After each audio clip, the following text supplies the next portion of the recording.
Welcome everyone and thank you for joining us today.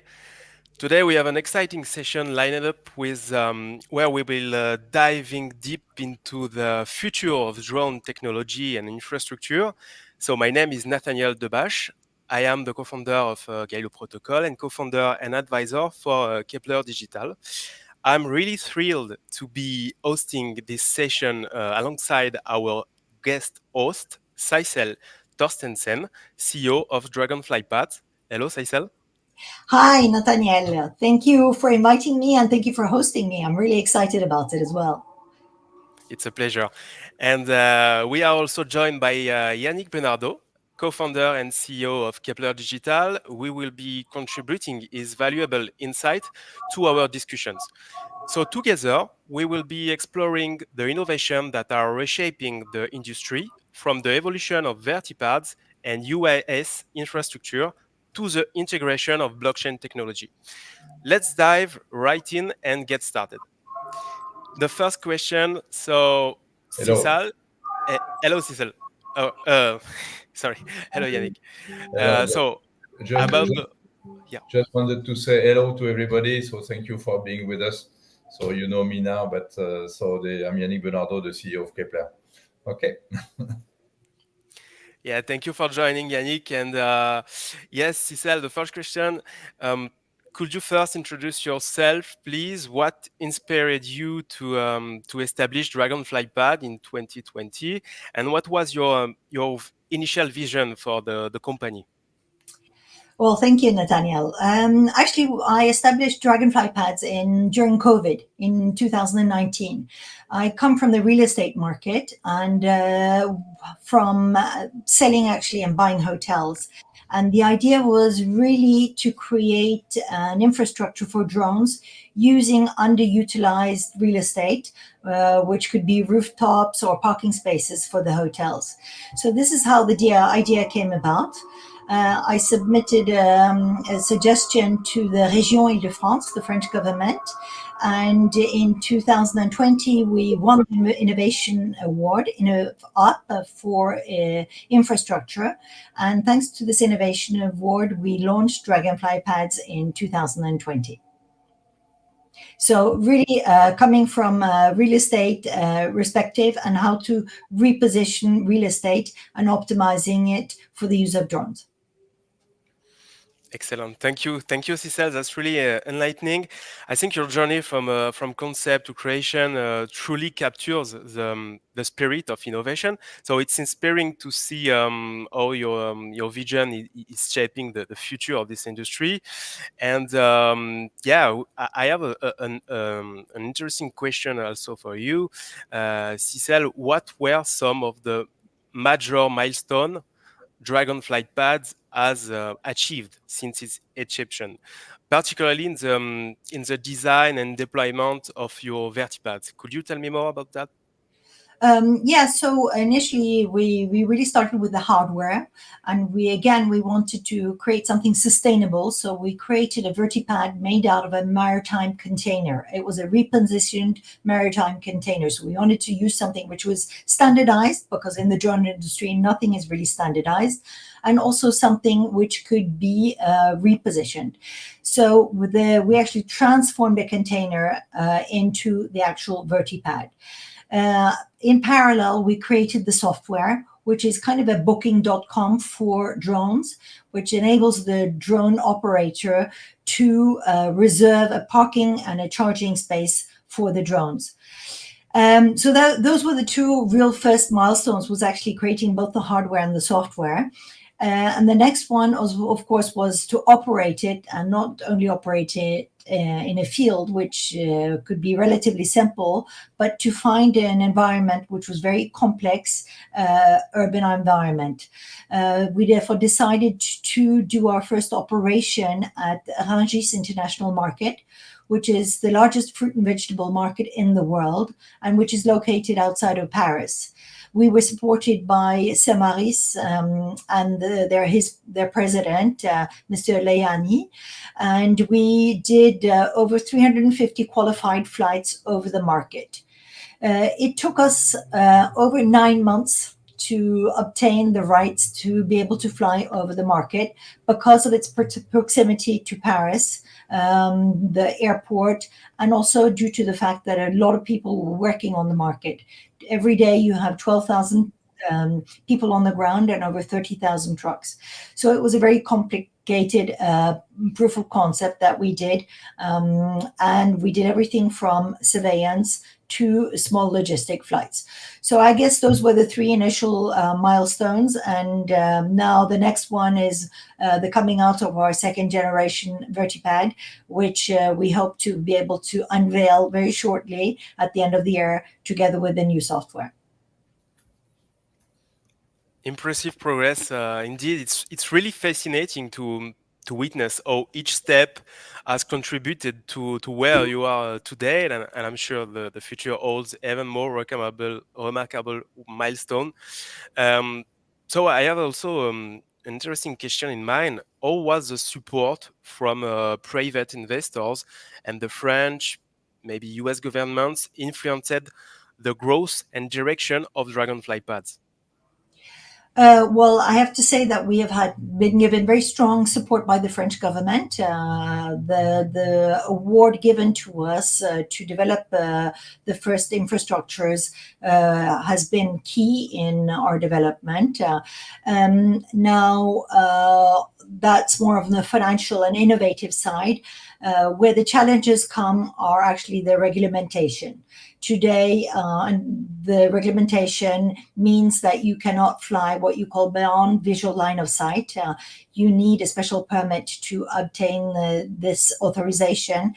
And today there's very limited beyond visual line of sight. So on one side, yes, innovation and financial backing has been there. On the other hand, we are hampered by regulations, which are not only for France, but actually for all of Europe. Thank you, Sissel. The backing from such influential entities must be incredibly empowering. So, yeah, very interesting. Now, I think it's time for us to move to another chapter about the Memorandum of Understanding and collaboration between Kepler Digitals and DragonFlyPads. So, yeah, just another interesting question. What motivated DragonFlyPads to partner with Kepler Digital, and what are your expectations from this collaboration? This is a question for Yannick, but of course, Sissel, you can add your vision and your comments. Do you want to start, Sissel, or do I start? Yeah. Well, as you came to me, you start. Okay, good. No, so this is an MOU. What I prefer to name that a partnership, because we work hand in hand with DragonFlyPads. So for Kepler Digital, this is it was a kind of surprise to start working with the drone industry, and I'm super thankful to say, okay, so Sissel, we signed this first partnership together. It's for us, it's a way to innovate and to make sure that we can marry blockchain and the operations, and especially the mission. And this is a use case that we hadn't envisioned, but more for the eVTOLs at the start. But actually, the fact to make it for drones missions, it's quite interesting to make sure that we already cover in a way the mini drones that the mini eVTOLs that the drones are. So this is a very nice use cases to certify, to trace the missions via blockchain. So this, I'm very excited about developing this in collaboration with Sissel's team. Well, from our side, from DragonFlyPad's side, what blockchain really has to the value that you offer and Kepler Digital offers is security. And in aviation industry and in the drone industry, that is probably the most important word is security. How can we enhance the security and trace what has actually happened in the skies? And this is why when Yannick reached out to us, we thought it was a perfect partnership because it is an added milestone to enhance security of the operations. Awesome, awesome. Thank you, Sissel and Yannick.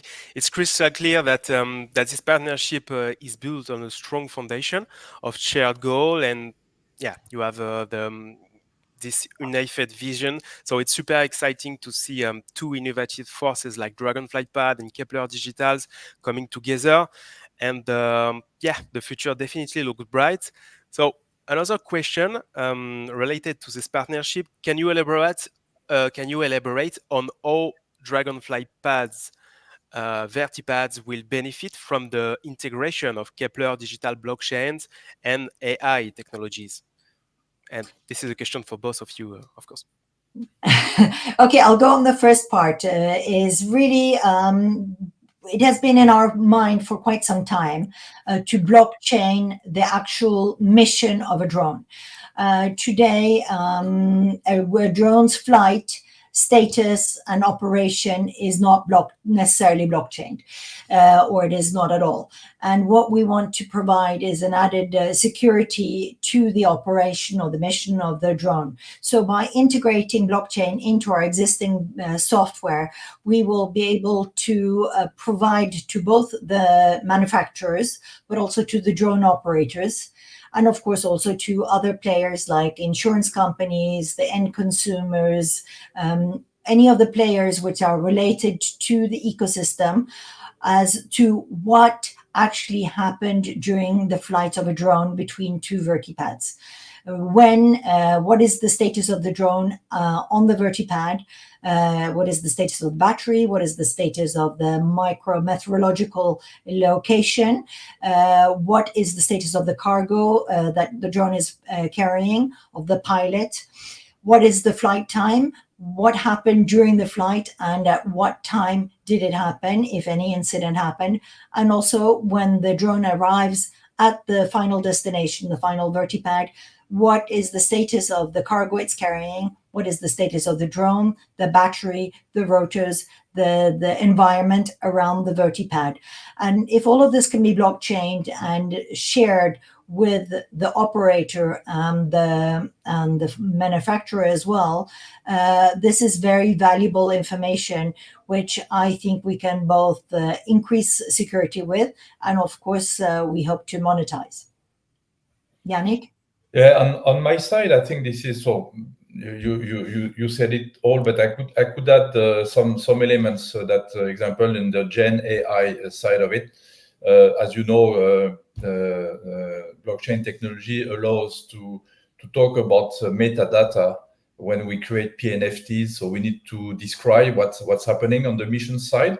So based on that, we could use this Gen AI to even go further in the details of the metadata, depending on what we have observed on the mission, in order to exactly to focus on possible weak points that we could observe from the blockchain, and advise what could be the next metadata to capture in the future.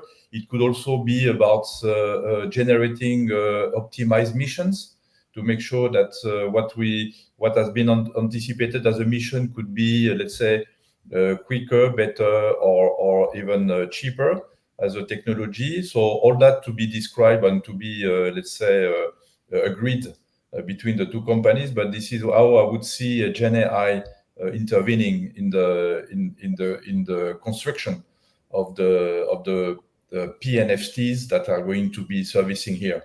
So we can describe about the PNFTs as well, but this is basically the way that we are going to capture the missions into the blockchain. Awesome. Thank you for your insight, Yannick and Sissel. I'm really convinced. The mix, the combination of your Vertipads and Kepler's technology could truly redefine the standards of the industry. So yeah, this partnership seems poised to set kind of new benchmarks, and it's very exciting to imagine these kinds of innovation that will emerge from this collaboration. Next question, more about the technological part. So, how do you envision the combined technologies enhancing security, transparency, uh, and efficiency in drone operations? And this is a question for Yannick, but Sissel, of course, you can. Maybe I can start. So in the DNA of the blockchain, I think these three words are basically underlining everything we do in the blockchain. So the fact to be transparent, to make sure that we can track, it cannot be transformed, it cannot be hacked, it cannot be modified without a strict process. So I think this is what is needed here. Like in a lot of industry, we could be facing, maybe it's a big word, but counterfeiting or possibility to modify things which are not going to be captured, or that could be captured and modified then after.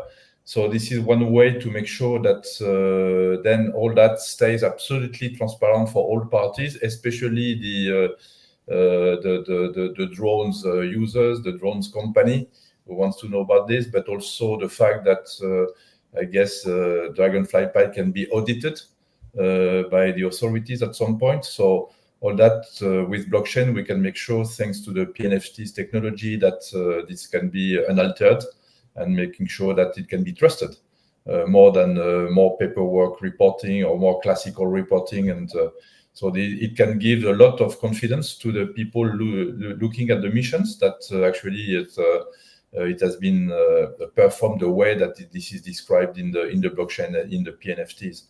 So in terms of security as well, I think if you start to make sure that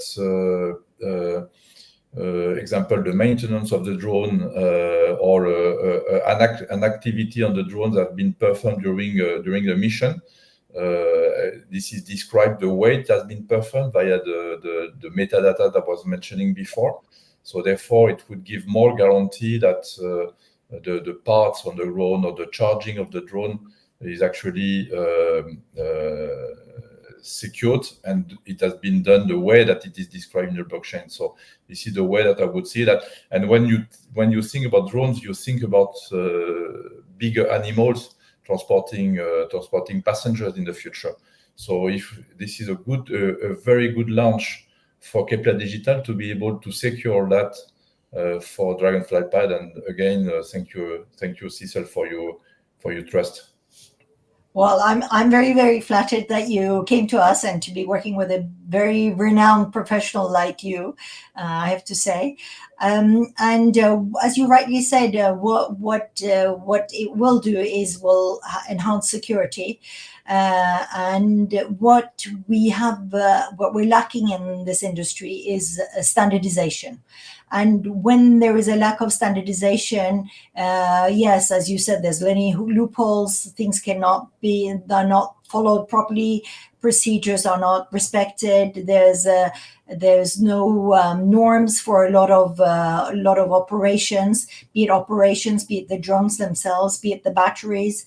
And by blockchaining the information, and especially the mission and the flight of the drone, we are therefore securing the information and making it more traceable and more interesting operationally for the operators to be able to communicate this to their final clients as an added security. Thank you, Sissel. Thank you, Yannick. And yeah, that's true that with this with the impact of this innovation could be huge, potentially redefining how we think about and how we utilize drone technology in different sectors. So thank you again. I think it's time for us to move forward to the next chapter. It's about DragonFlyPad's vision, future, and blockchain integration. So the first question that I have, in what ways do you see blockchain technology contributing to the scalability, sustainability, and security of DragonFlyPad's operation as you expand across Europe and North America? This is a question for Sissel, but also for Yannick. Well, again, while we are waiting what we will call the Holy Grail being the beyond visual line of sight operations, we need to prove both here in Europe and in North America, that the operation is secure. Now, of course, we have huge industry professionals who have been working on this for many years. However, what we want to do is really add that extra layer of security and information about the actual operation of the drones. So by integrating blockchain into both the Vertipads, the hardware of the Vertipads, but which we haven't really discussed in too much detail because it's hardware I think, or I would believe, is easier to blockchain than the actual operation itself.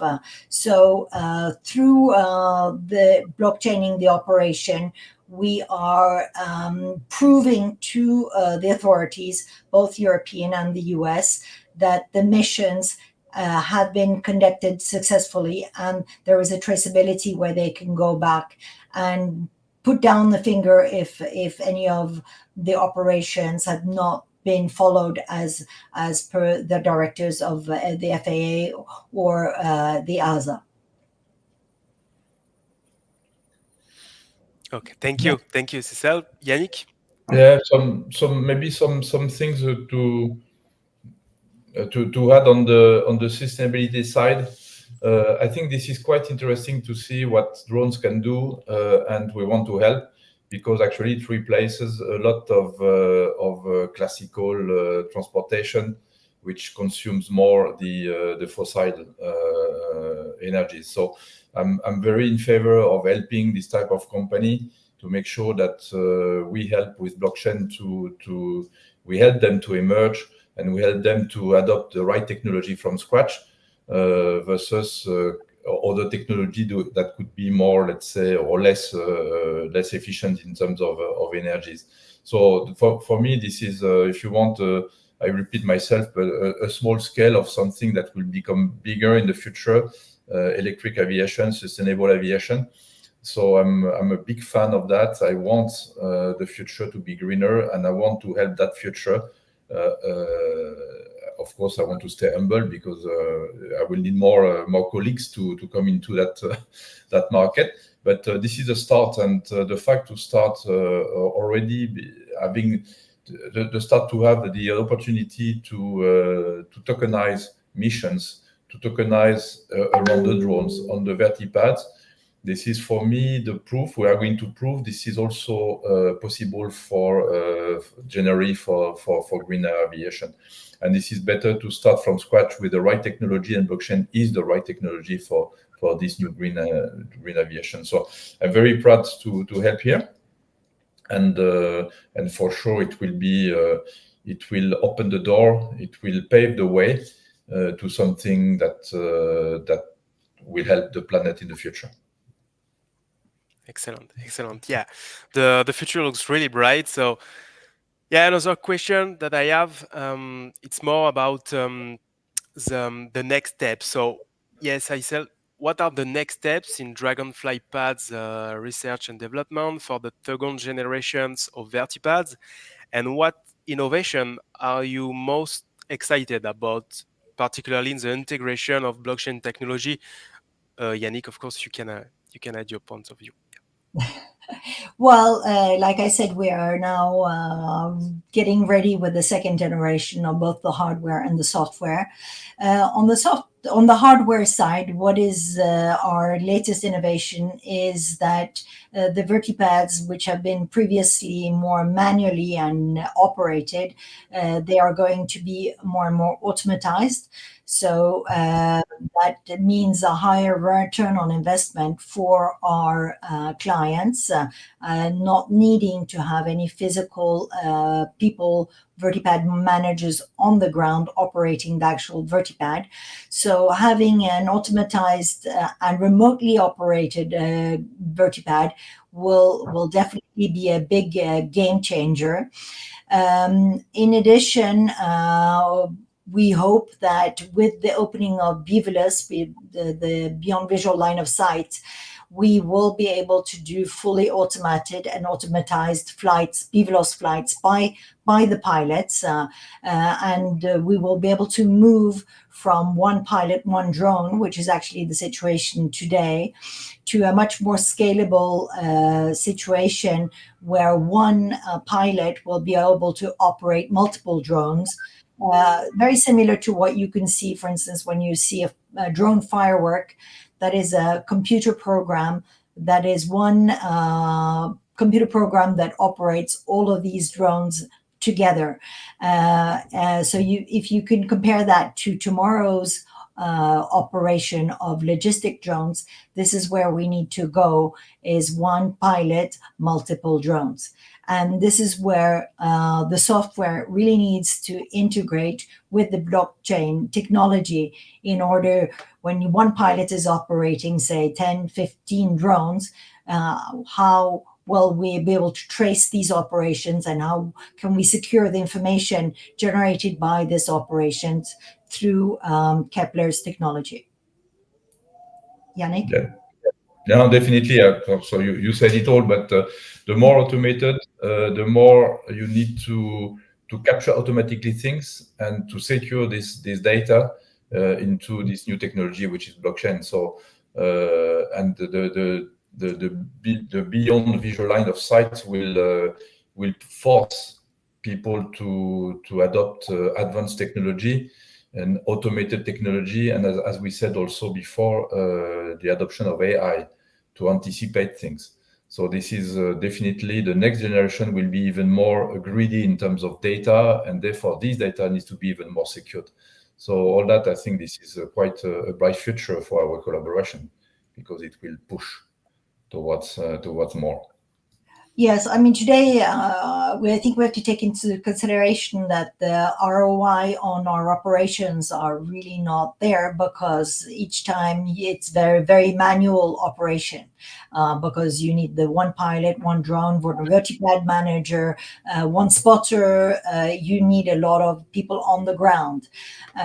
Tomorrow, with the automatization, you will be able to reduce this significantly, but also with automatization, we will reduce human error. And we all know, I mean, Yannick, coming from the airline industry, is that, and unfortunately, very often it's the human error which is the result of accidents and security issues. Absolutely. Yeah. Yeah. Very interesting. Thank you for your insight, Yannick and Sissel. So I have very close question. How do you see the relationship between aerial and terrestrial infrastructures evolving, and what role will blockchain play in shaping this ecosystem? Yannick, I'll let you go. Well, so if I compare that to aviation, everything which is on air or en route at some point lands somewhere. So you need to make sure that all these two areas are linked together in order to anticipate what is going to happen en route or on the ground. And this link can be done automatically by a lot of IT systems, especially with blockchain. So there will be regulations for everything that flies, everything, and the same regulation will have, or this regulation will have impact with everything that lands. And this is the case today in classical aviation. So fortunately, we have today coordination between the two. This is partially automated. A lot of things are about sending messages, about calling people, about sending information from one human being to another human being. So if we consider the population of device flying and drones, they are already flying, and more drones will be flying. I think the fact to have automated IT system plus transparency plus security is a no-brainer. It will have to be, because manual intervention will be beyond human possibility at some point. So these two aspects are actually part of the same paradigm. the fact that you go on air or you go on the ground, this is the same. At the end, this is part of an operation. So this is something that anyway will have to be coordinated. Even some control in the airspace can be generalized, and you've got more local control when you land, because the vertipad or the vertiport for aircraft can be managed more locally. Anyway, all that needs to communicate. Yeah. So I see a further collaboration, coordination, automated collaboration, automated coordination between these things. And I think the glue between that, naturally for me, is about blockchain. Absolutely. Well, the air to ground is key. And, today there is really no need for drone infrastructure, because as we cannot fly beyond visual line of sight. However, tomorrow, when you will be able to fly beyond visual line of sight, you will need drone infrastructure. It's like the paradigm of fraud. Do you build the roads first, or do you build the cars first? Right now, we are building the cars, but there's no roads and there's no infrastructure for the drones. But tomorrow, you will need these infrastructures. And another key component is, of course, the communication between these infrastructures. How will these drones be able to know where the infrastructures are located? What is the availability at these infrastructures? What is the local ground information between these infrastructures? How are they connected, and by whom are they operated? That is another tool, and which will be indispensable for the drone operators.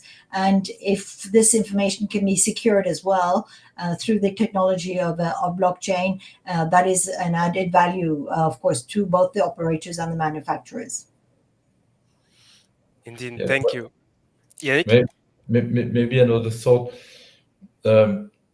If you want a drone operator, what I like a lot in DragonFlyPad, this is multi-operator. Basically, it's what we call in aviation a common use infrastructure, like an airport is. An airport is today a common use. So it has a standard as a common use, but it can accept whatever drone operators. And this is what I like a lot, because this is like a mini airport for me. And so a drone operator can go to infrastructure, and an infrastructure can accept multi-drones. So this is a kind of, if you want, the jigsaw that we need to solve. How can we standardize this type of operations? If you want the first tries, like always, I think it's one infrastructure, one operator. But in the case already of DragonFlyPad, this is already built to accept multi-drones operations. And this is a step forward, in my view, compared to what I have seen in the past. Yeah. So this is quite interesting to have to solve this type of integration. As I was mentioning before, if I take an analogy with aviation, an airport can accept from time to time 100 airlines.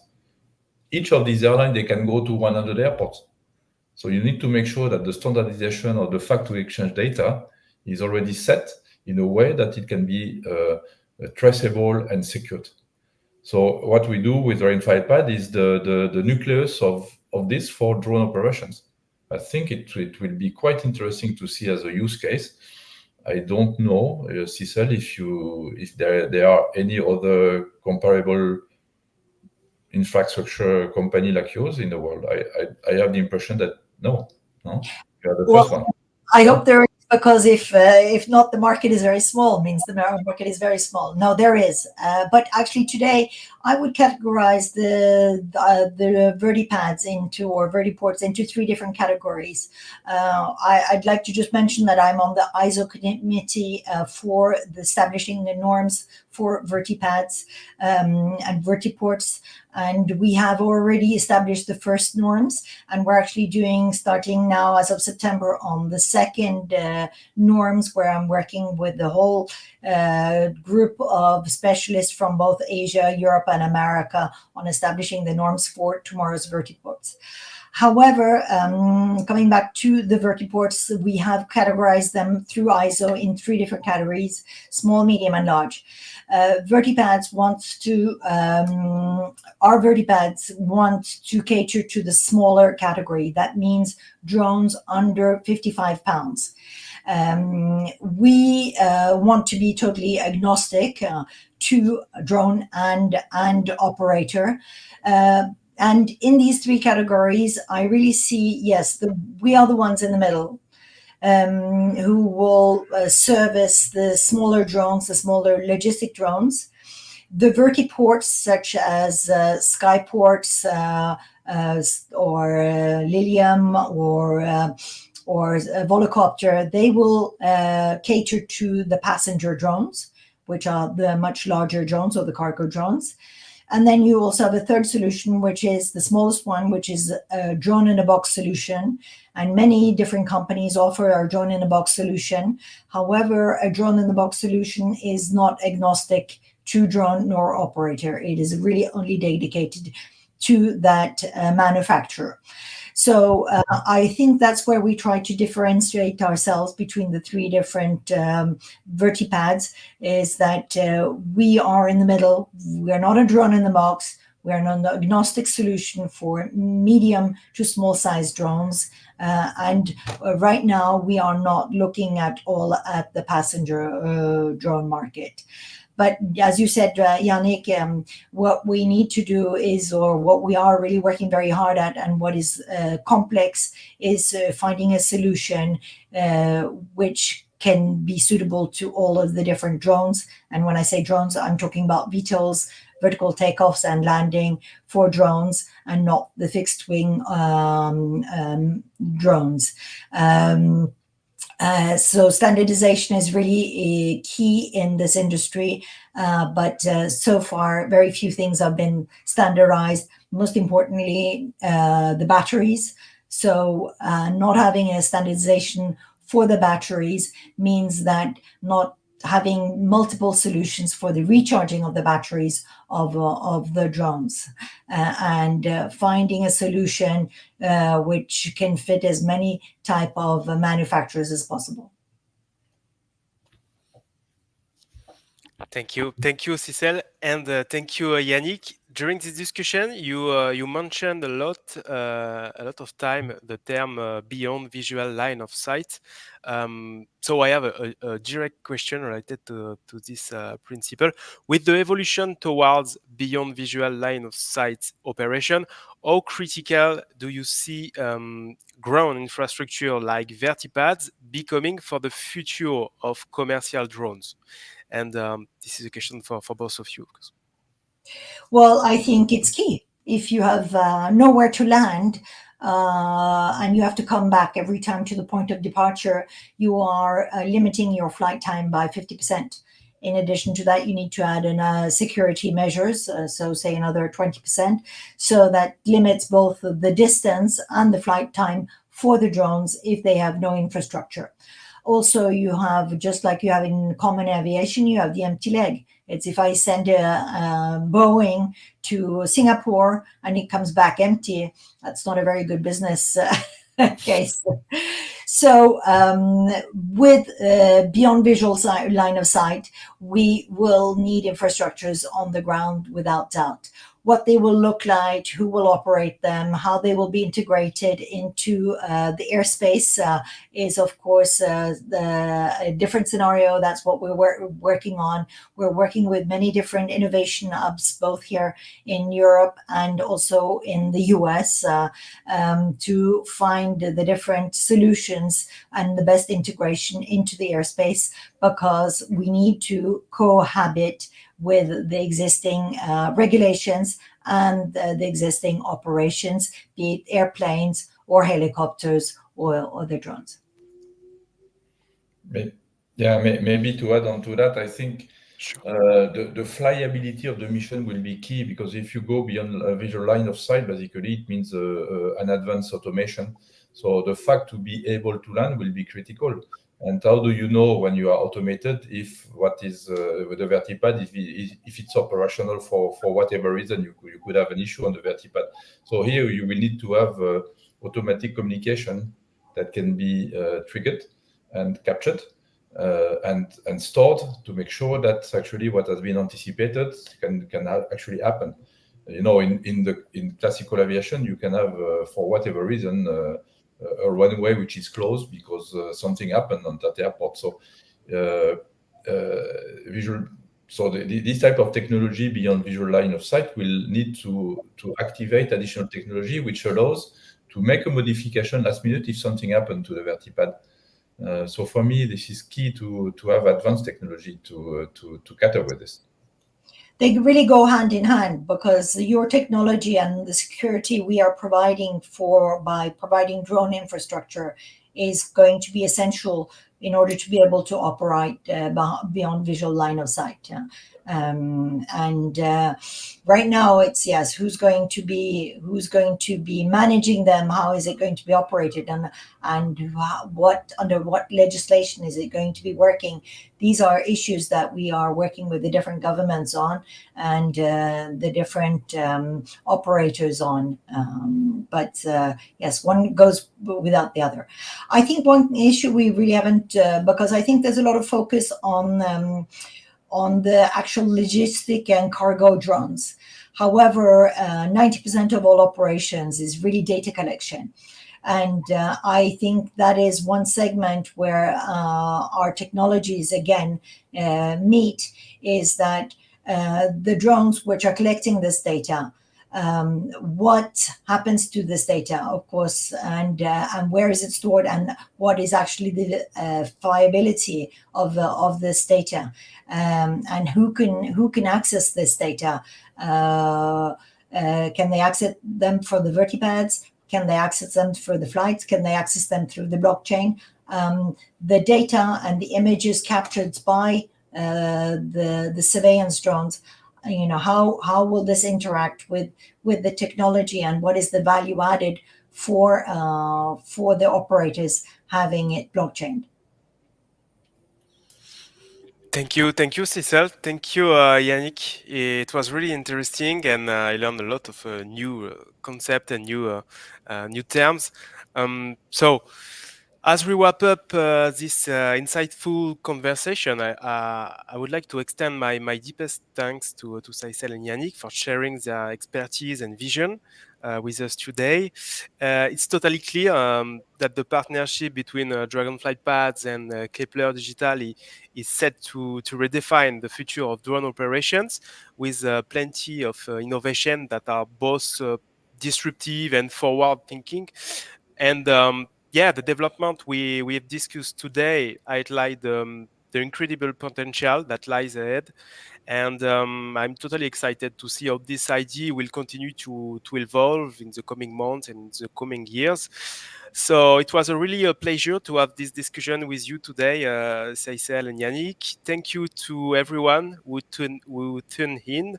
Your engagement is what makes this discussion very interesting. For more updates and insights from industry leaders, just be sure to visit the DragonFlyPads and Kepler Digital websites. And just a quick reminder as well, the fundraising linked to the private sale 1 of Kepler Digital for the Avia token is still active until the 31 of August 2024. So don't miss the opportunity to be part of this exciting journey. Until next time, keep an eye on the sky and the technology that are shaping our future. And thank you again, Sissel. Thank you, Yannick. Thank you for having me on board. Thank you. Pleasure. Thank you as well, Nat, for this, and thank you, Sissel, for your trust in our collaboration. Looking forward to it. Thank you. Bye. Bye-bye.